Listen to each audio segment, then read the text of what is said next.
है यार, हम ये दिन मनाए और पार्टी तंजीमें अपने जिलों में लोगों से मिले, क्या बनाएगा वर्कर्स से मिले और इस सिलसिले में गुजार हैं कि उन्होंने कराची का इंतखाब किया, सिंध की दारुल-हुकूमत का इंतखाब किया, यहाँ पे खुद अपने वर्कर से मिलने आए और आज हम सब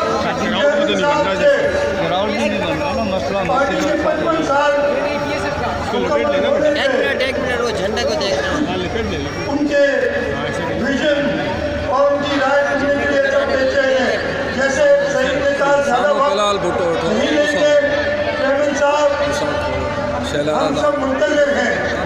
मिनिस्टर आए, यहाँ पे बहुत सारे तकरीर नए लीडर आ गए हैं, लेकिन मैं आपको बताऊं उनकी आवाज़ किसी इज्जत को नहीं मानते। उनके लिए अगर कोई वज़ीर आज़म है तो वो बिलावल भुट्टो सरकार है।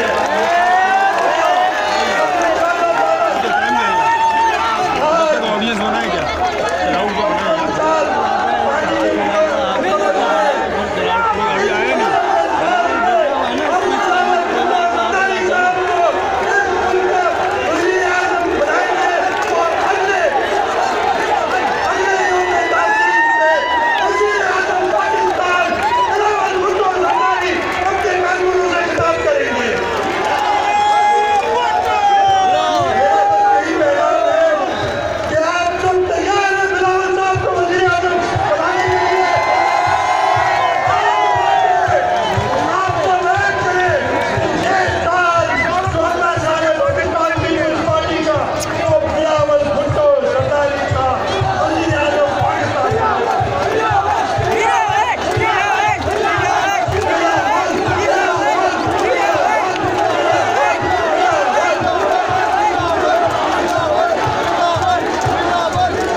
नीचे बहुत मसला मसाइल है, इधर ही आने नीचे